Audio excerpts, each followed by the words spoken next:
é dobrar o capital investido a cada 12 meses. A cada 12 meses você vai dobrar o seu capital que você investir nos leilões de imóveis, e a nossa meta é essa. E o nosso propósito, acima de tudo, é te ensinar o nosso método aqui nesse perfil nosso no Instagram.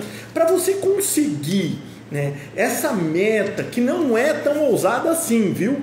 Se você tiver ainda um São Tomézinho aí com relação aos leilões de imóveis, eu peço a você que olhe lá no link nosso na bio, onde um investidor aqui, cliente nosso do escritório, multiplicou por 7 vezes o valor investido em uma única arrematação. Você precisa, né, antes de mais nada, você precisa adquirir conhecimento para planejar a sua atuação nesse mercado, né, promissor dos leilões de imóveis. Então, a meta é te ensinar a dobrar o valor investido a cada 12 meses no mercado de leilão de imóveis. E hoje é dia da gente responder perguntas que a gente recebe aqui no direct aqui do Instagram. E hoje eu selecionei aqui 4 perguntas para a gente responder aqui, que a resposta a essas perguntas, né, formam um conteúdo muito rico e muito poderoso para quem quer aprender a dobrar o capital investido a cada 12 meses. Como eu sempre digo, só não ganha dinheiro com leilões de imóveis quem entra nesse mercado como um improvisador, aquele que se aventura. O aventureiro, ele realmente não vai conseguir, né, ir muito longe nesse mercado, justamente porque todo e qualquer tipo de investimento, né, de empreendimento que seja, exige que você tenha o mínimo de conhecimento para que você possa fazer um bom planejamento. Então, aqui nós ensinamos toda a metodologia, né, e todo o conteúdo que você precisa saber para que você atinja essa meta de dobrar a cada 12 meses o valor investido. E como é possível dobrar a cada 12 meses o valor investido nos leilões de imóveis? Ora, nós sabemos que na segunda praça os imóveis vão com um desconto, né, de 50% a 80%. Então, se você compra um imóvel com 50% de desconto, né, em janeiro de 2024 e vende ele até janeiro de 2025 pelo valor de mercado, você terá, né, inevitavelmente dobrado o valor que você investiu. Essa é uma forma simples de você maximizar o seu ganho, né, e fazer uma renda extra aí, consistente com leilões de imóveis. Então hoje aqui, como eu disse, nós vamos responder 4 perguntas, né, que a gente recebeu e recebe, né, diariamente via direct. A primeira pergunta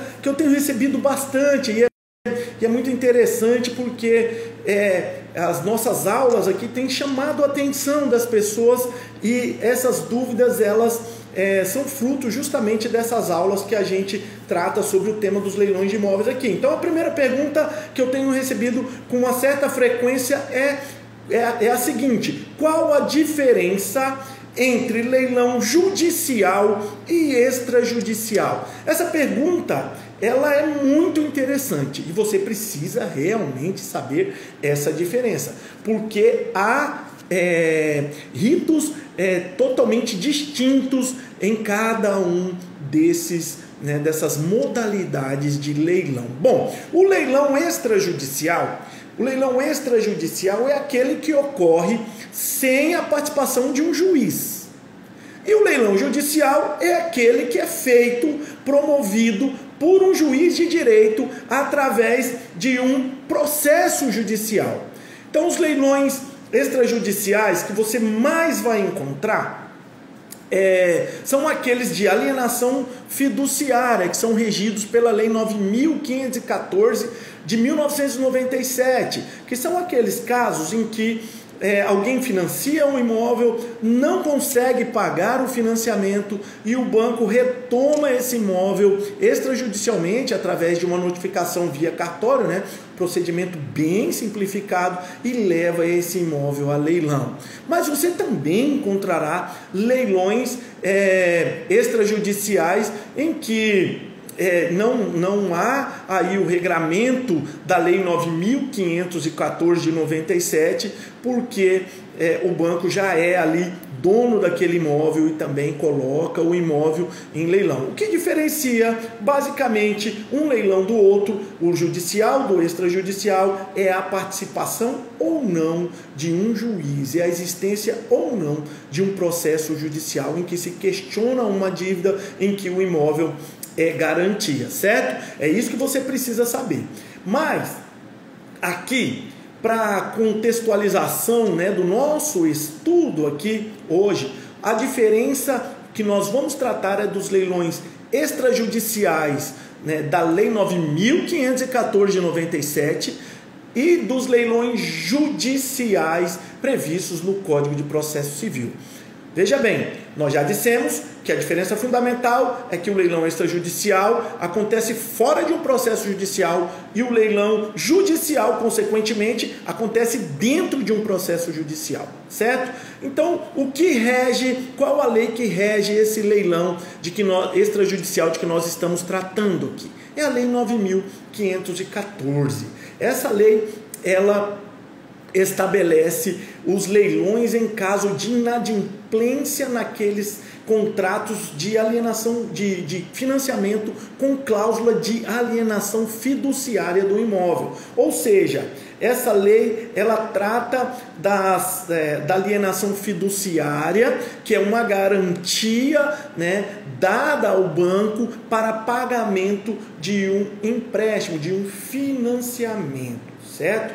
Esse leilão, ele é extrajudicial, como eu disse, porque ele ocorre fora do contexto ali, do âmbito do poder judiciário. E como ele funciona? Simplificativamente explicando, como que ele funciona esse leilão? Bom, o banco, verificada a inadimplência, ele vai fazer uma notificação via cartório de registro de imóveis, dando um prazo de 15 dias para que o devedor pague o débito, né, que é a purgação da mora, que ele purgue a mora, que ele deixe que ele saia do estado de inadimplência com relação àquele contrato.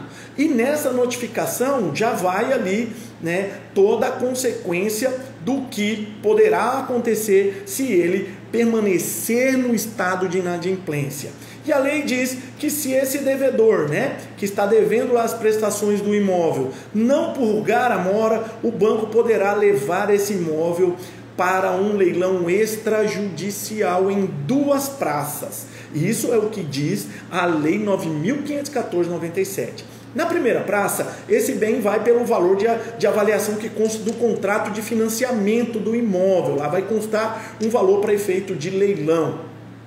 Se não houver nenhum interessado na primeira praça, o leilão ele vai para uma segunda praça. E aí nessa segunda praça, o que a Lei 9.514 de 97 diz? Ela diz que o imóvel, o valor mínimo do imóvel é o valor das dívidas que recaem sobre o bem.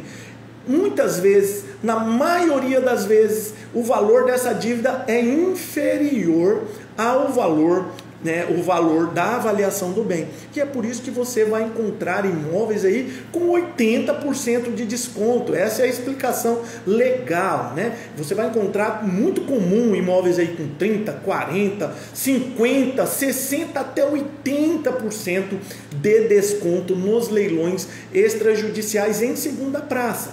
Mas também há um fato curioso. É possível que você encontre em segunda praça, nesses leilões também, imóveis que estão com valor mínimo superior ao da primeira praça. Isso se explica porque, como a lei diz, né, a Lei 9.514 diz que o valor na segunda praça é o valor da dívida, muitas vezes também, algumas vezes, né, na minoria das vezes, na verdade, esse valor da dívida ele é maior que o valor da avaliação. Então vai depender da sua análise. Então, se você verificar lá um leilão que na segunda praça o valor do imóvel está maior do que o da primeira praça, leilão extrajudicial, você já sabe. É porque a dívida que recai sobre aquele imóvel é maior do que o valor da avaliação. Mas o que você vai encontrar com muita abundância mesmo, muita frequência nos leilões extrajudiciais, regidos pela Lei 9.514/97, são imóveis com 50% a 80% de desconto, exatamente, na segunda praça. 50% a 80% de desconto, que possibilita que você, faça, o atingimento dessa meta que nós estabelecemos de dobrar o capital investido a cada 12 meses. É o caminho para a prosperidade, é o caminho frequente, consistente, e reiterado, porque ele a cada 12 meses se renova, para que você caminhe rumo à sua independência financeira, certo? Então, após a segunda praça, há algo curioso também que eu quero ensinar para vocês aqui. Nos leilões extrajudiciais, após a segunda praça, o que acontece? O que acontece após a segunda praça? Se essa segunda praça for negativa, o banco então vai registrar no cartório que a segunda praça foi negativa e vai tomar para si o bem, e vai se tornar o proprietário único e exclusivo daquele bem. E aí, a partir desse momento, a partir do momento em que a segunda praça é negativa e o banco consolida a propriedade em seu nome, não vigoram mais as regras da Lei 9.514/97. Aí o banco poderá vender esse bem num outro leilão extrajudicial e também através de outras modalidades que ele mesmo queira, escolha para venda. Daí porque existem imóveis, retomados, que estão na venda direta. Esses imóveis necessariamente eles passaram pelas duas praças da Lei 9.514 de 1997 e essas praças foram negativas, e aí o banco tomou para si a propriedade, então leva esse bem imóvel para a venda direta. E também na venda direta você vai encontrar oportunidades assim de cair o queixo, porque o banco ele dá descontos assim enormes na venda direta e também nos leilões extrajudiciais após a segunda praça negativa no leilão extrajudicial regido pela Lei 9.514/97. Então, aqui, para a gente não perder o fio da meada, nós estamos tratando da diferença entre leilão extrajudicial e leilão judicial. O que eu disse até agora é o que se aplica aos leilões extrajudiciais. Eles ocorrem fora do âmbito do Poder Judiciário. Eles ocorrem primeiramente através de são desencadeados, através de uma notificação via cartório de registro, e após a segunda praça, se essa segunda praça for negativa, o banco toma para si o bem e pode levar esse bem na venda direta ou novamente a leilão, e dessa vez sem precisar intimar o devedor ali e o seu cônjuge, porque após a segunda praça negativa, que ninguém comprou o imóvel passa a ser do banco, certo? Segunda praça negativa quer dizer que ninguém adquiriu o imóvel naquele leilão extrajudicial.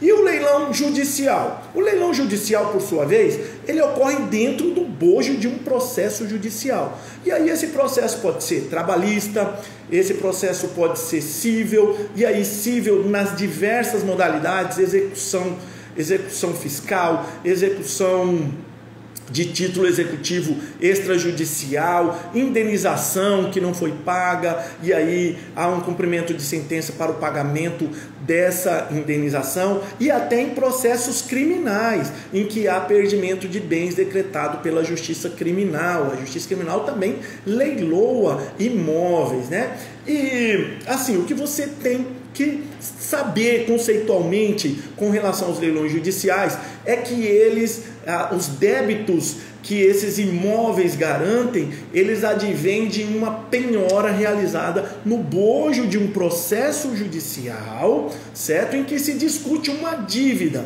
né? E quem determina essa penhora? O juiz. E aqui no leilão judicial, quem nomeia o leiloeiro é o juiz também. E quem preside, de certa forma, os atos ali desse leilão, né, pré-leilão, é também o magistrado. Ele tem a competência aí de conduzir os trabalhos ali, né, dando o contorno para que o leiloeiro faça o trabalho dentro da legalidade, né, do que está ali no Código de Processo Civil.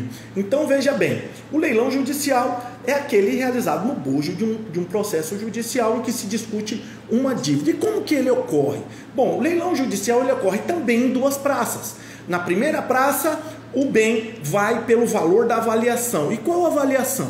Nós vimos que lá no leilão extrajudicial essa avaliação consta do contrato. Aqui no leilão extrajudicial, a avaliação consta do processo. O juiz manda avaliar o imóvel, né, que está ali dado em garantia. Geralmente um oficial de justiça avaliador faz essa avaliação, e aí quando esse imóvel vai a leilão, ele vai em primeira praça pelo valor da avaliação. Não havendo nenhum arrematante, ele vai para uma segunda praça, e nessa segunda praça ele vai com 50% do valor da avaliação como lance mínimo. Nos leilões judiciais, há a incidência do conceito de preço vil. O que é preço vil? O preço vil é aquele inferior a 50% do valor da avaliação. Então, em hipótese alguma no leilão judicial, o imóvel poderá ser vendido numa segunda praça abaixo do valor de 50% do valor da avaliação. Na verdade, quando eu digo em hipótese alguma, é nos leilões regidos única e exclusivamente ali pelo Código de Processo Civil, porque eu vou ensinar uma cereja do bolo para vocês aqui. Há um tipo de leilão judicial em que há uma terceira praça, e que nessa terceira praça, né, não há o conceito de preço vil. Ele ocorre na primeira praça pelo valor da avaliação, na segunda praça por 50% do valor da avaliação, e na terceira praça esse imóvel ele pode ser vendido por qualquer preço. Exatamente isso. Se você tem alguma dúvida, eu te convido a assistir o vídeo que está lá no link na bio, onde um arrematante aqui, né, cliente do nosso escritório, multiplicou por 7 vezes, mais de 7 vezes, o valor que ele investiu em uma única arrematação. Eu estou dizendo dos leilões de processos judiciais de falência, exatamente. Nos processos judiciais de falência há uma terceira praça. Se na primeira praça não tiver arrematante, na segunda praça não tiver arrematante, o imóvel vai para uma terceira praça, e nessa terceira praça há aí a possibilidade de você arrematar por um valor muito pequeno, muito inferior ao valor, né, de 50% de desconto em relação ao valor da avaliação, correto? Então vamos dar sequência. A diferença, então, aqui a primeira pergunta é qual a diferença, né, entre leilão judicial e extrajudicial? Nós respondemos ela de forma completa aqui, certo? A segunda pergunta que nós temos recebido muito no direct: quais são as principais fases de um leilão, né? De um leilão aí judicial e extrajudicial. Vou explicar rapidamente aqui e vou contextualizando uma e outra modalidade. Quais são as principais fases de um leilão? Bom, o leilão, o pontapé inicial de um leilão, né, é o edital. É publicado um edital constando as regras do leilão. Isso tanto no leilão judicial quanto no leilão extrajudicial. E é muito importante que você saiba que é imperioso, é algo obrigatório para aquele investidor, para aquela investidora que quer dobrar o valor investido a cada 12 meses, é imperioso, é obrigatório que faça a leitura do edital de forma muito atenta. Utilize o conhecimento que você tem adquirido conosco aqui para fazer uma leitura eficaz do edital, porque se você não fizer, você pode ter surpresas desagradáveis lá na frente. Nós não queremos isso, nós queremos que você dobre o valor investido a cada 12 meses e caminhe rumo à sua independência financeira. Após a publicação do edital, o leilão, o imóvel vai tanto no judicial quanto no extrajudicial para uma primeira praça, onde ele deve ter um preço mínimo consistente no valor da sua avaliação. Nós já dissemos aqui mais atrás, né? A avaliação lá no leilão extrajudicial é através do contrato, já consta do contrato, e a avaliação no leilão judicial é feita por um avaliador no processo judicial, correto? Então, publicação do edital, primeira praça, aí segunda praça, onde nós conseguiremos comprar nos leilões extrajudiciais imóveis com 80% de desconto, né? E nos leilões judiciais, que constituem a regra geral, nós conseguiremos comprar no máximo com 50% de desconto, mas nos leilões de massa falida, dos processos falimentares, nós teremos uma terceira praça, onde nós compraremos por um preço extremamente baixo, né? Às vezes com mais de 80% de desconto. E eu te convido para que você vá no link na bio, ver o vídeo onde eu demonstro uma arrematação aqui do escritório num processo judicial de falência, em que o nosso cliente arrematou e multiplicou por mais de 7 vezes o valor investido em uma única arrematação, certo? Então o fato é que essa pergunta, quais são as principais fases do leilão, nós estamos respondendo ela da seguinte forma: primeiro o edital, depois realiza a primeira praça, a segunda praça, se for um leilão de falência, terá uma terceira praça e depois vai se expedir o auto de arrematação. Havendo arrematante, se expede um auto de arrematação, que é um documento onde o leiloeiro, né, narra ali como se fosse uma ata, né, o que aconteceu no leilão, né, por quanto foi arrematado, por quem foi arrematado e quais as condições foram admitidas ali no lance, se foi parcelado, se foi à vista, né? Ele vai lavrar um auto de arrematação e vai no leilão judicial. Aí aqui já há uma diferença. No leilão judicial, esse auto é remetido, né, para o juiz do processo, e após 10 dias úteis, o juiz expede a carta de arrematação. E após a expedição da carta de arrematação, aí já há uma confluência de identidade aí, né? Que é comum aos dois leilões, né? Há uma confluência aí nessa fase da carta de arrematação entre o leilão extrajudicial e judicial, que é a seguinte: é a carta de arrematação, que será o seu documento, seu título translativo da propriedade do bem. É aquele documento que você vai levar lá no cartório e vai registrar como transferência da propriedade do bem. É bom aqui também esclarecer que há casos em que o banco, né, ele, além da carta de arrematação, ele dá, no caso do leilão extrajudicial, viu? Ele dá um contrato também, faz um contrato, né, ali onde consta basicamente as condições em que foi arrematado o imóvel. Você pode levar também esse contrato para registro. Mas nos leilões judiciais, o título translativo que substitui o contrato é única e exclusivamente a carta de arrematação. Então, depois dessa fase, você passa para uma outra fase, que é a fase de emissão na posse, no caso de imóveis ocupados, né? Então você, com a carta de arrematação registrada, se o leilão for extrajudicial, você vai entrar com uma ação judicial e pelo artigo 30 da Lei 9.514 de 97, você tem o direito de receber ali o deferimento de uma liminar pelo juiz para desocupação do imóvel em 60 dias. Nós temos aula aqui no nosso perfil aqui no Instagram completa sobre essa questão da desocupação, viu? Disponível para você.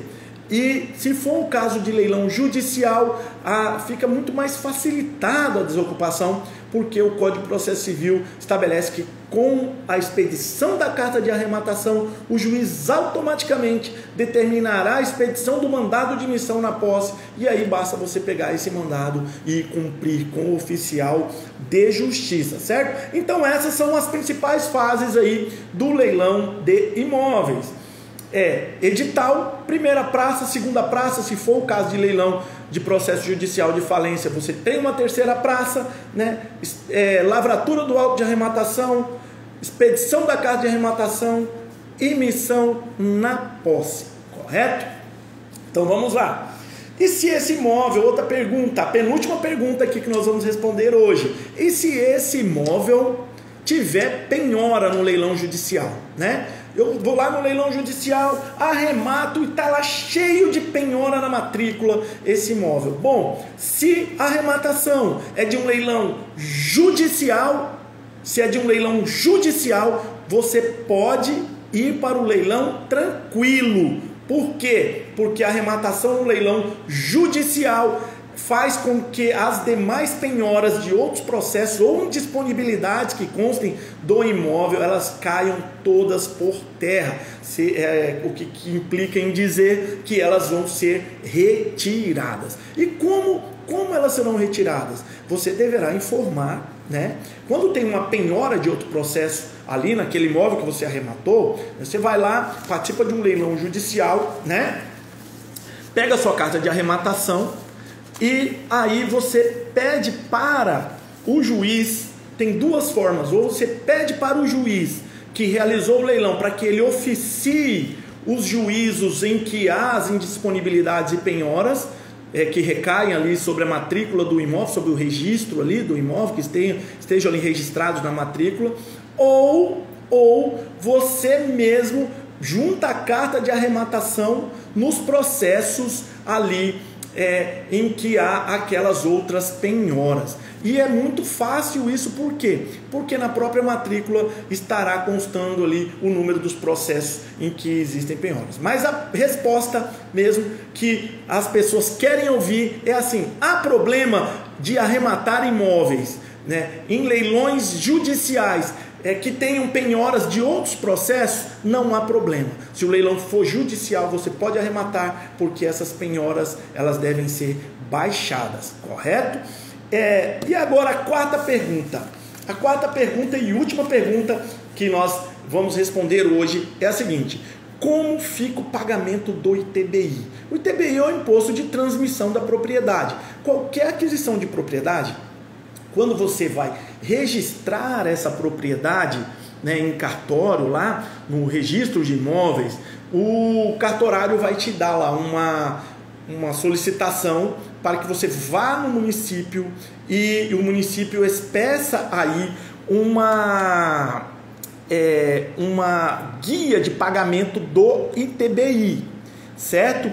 Então, quando você vai lá pagar o ITBI de uma arrematação, você tem que ter consciência do que eu vou te ensinar agora, porque é muito, mas muito importante em termos de lucratividade. Vai aumentar muito o seu lucro. O que acontece? Muitos municípios têm cobrado o valor do ITBI sobre o valor da venal do imóvel, né? O valor que consta lá da planta do município como valor venal desse imóvel. Só que isso causa prejuízo para os arrematantes, porque nós arrematamos imóveis com 50% de desconto, com 80% de desconto. Então, se você arremata um imóvel com 50% de desconto por R$200 mil e o ITBI no município é 2%, por exemplo, mas esse imóvel vale R$400 mil, se você for lá na municipalidade e ele cobrar sobre o valor que vale o imóvel, você vai pagar R$8 mil de ITBI. E se você não tiver conhecimento de que o Superior Tribunal de Justiça pacificou o entendimento de que nos leilões judiciais e extrajudiciais a incidência do ITBI é sobre o valor da arrematação, você vai ter um prejuízo nesse exemplo que nós estamos citando de R$4 mil. Por quê? porque o valor aqui que nós estamos trabalhando hipoteticamente é de 2%. Se o município cobrar sobre o valor que vale o imóvel do exemplo que nós estamos citando, 2% sobre 400 mil, R$8.000. Se for cobrar da forma correta, né, você pagaria 2% sobre 200 mil, que é o valor da arrematação hipotética aqui do exemplo, e você pagaria R$4.000. Então fique atento. Fique atento, porque essa é uma informação muito importante. Se você for pagar o ITBI de uma arrematação e o município falar, olha, esse imóvel vale aqui nosso cadastro aqui, ele vale R$300 mil aqui no nosso cadastro, e você tiver arrematado ele por R$100 mil, você pode bater o pé e falar, eu tenho que pagar meu ITBI sobre R$100 mil apenas, porque é sobre o valor da arrematação. E você vai dizer assim lá na municipalidade, não sou eu que estou dizendo, é o Superior Tribunal de Justiça que determinou que assim fosse e assim deve ser feito. Eu estou fazendo esse alerta aqui para vocês. Muita gente tem me perguntado, né? Hoje nós respondemos 4 perguntas aqui de seguidores nossos, mas que mandaram no direct, mas aqui eu estou fazendo na verdade um alerta, porque muitos municípios ainda, mesmo com a determinação do Superior Tribunal de Justiça de que o pagamento do ITBI seja sobre o valor da arrematação, existem muitos municípios que ainda querem cobrar sobre o valor venal. Isso por uma razão simples, porque eles arrecadariam muito mais, porque as arrematações são sempre muitíssimo inferiores aos valores venais dos imóveis. E é por isso que os leilões de imóveis possibilitam que você dobre o seu capital a cada 12 meses. E essa é a nossa meta. Essa é a meta que eu tenho conseguido aqui para os meus clientes no escritório, e essa é a meta que eu quero que você consiga também, dobrar o seu capital a cada 12 meses. Você já pensou? Começar com R$100 mil, em 12 meses você ter R$200 mil, em 24 meses você ter R$400 mil, em 36 meses você terá R$800 mil investindo em imóveis, em leilões. É possível, muita gente consegue, tem conseguido, e não será diferente com você que acreditar e que estudar e que buscar atingir essa meta. Fixar ela como um objetivo definido, né? Ter objetivo e acreditar no seu potencial sempre. Essa é, com certeza, a fórmula que conduz ao sucesso, né? Porque eu vejo muitas pessoas com muito potencial de crescimento, né? Pessoas inteligentes, pessoas que ganham relativamente bem, mas que são incrédulas. E são incrédulas não com relação ao mercado de leilões, não. Elas são incrédulas com relação ao potencial delas de melhorar de vida. E aí elas entram numa zona de conforto, e essa zona de conforto é realmente uma zona de assassinato dos sonhos, né? A zona de conforto, ela mata os nossos sonhos, porque muitas vezes você se acomoda com uma determinada situação por um conforto, mas você não está feliz, você não se sente realizado, você não tem independência realmente, nem liberdade, né, financeira. E quem não tem a liberdade financeira acaba por não ter outros né, modelos e modos de liberdade também. Se você não tem liberdade financeira, você não tem a liberdade de escolher a escola que seu filho vai estudar, você não tem liberdade de escolher para onde você quer viajar, você não tem liberdade de escolher qual carro você quer comprar, você não tem liberdade de escolher aonde você quer morar. Então, o nosso propósito é ensinar o máximo de pessoas que há uma forma eficaz, eficiente, né, legítima, íntegra de atingir a liberdade financeira. E essa forma é através dos leilões de imóveis. E é por isso que eu te convido a continuar aqui no nosso perfil. Se você não segue ainda aqui no Instagram, siga, compartilhe esse vídeo para que as informações cheguem a mais pessoas, porque o que nós queremos formar aqui é um time de vencedores, um time de investidores para vencer no mercado de leilões de imóveis, certo? Então hoje nós respondemos essas 4 perguntas. Eu vou deixar aqui a live gravada para que vocês que se interessarem possam ter acesso a esse conhecimento. E não se esqueça nunca, a nossa meta é dobrar o valor investido a cada 12 meses, a cada ciclo de 12 meses, dobrar o valor investido até que você chegue na independência financeira tão sonhada por todo pai de família, por toda mãe de família. Um abraço a todos e um excelente final de dia.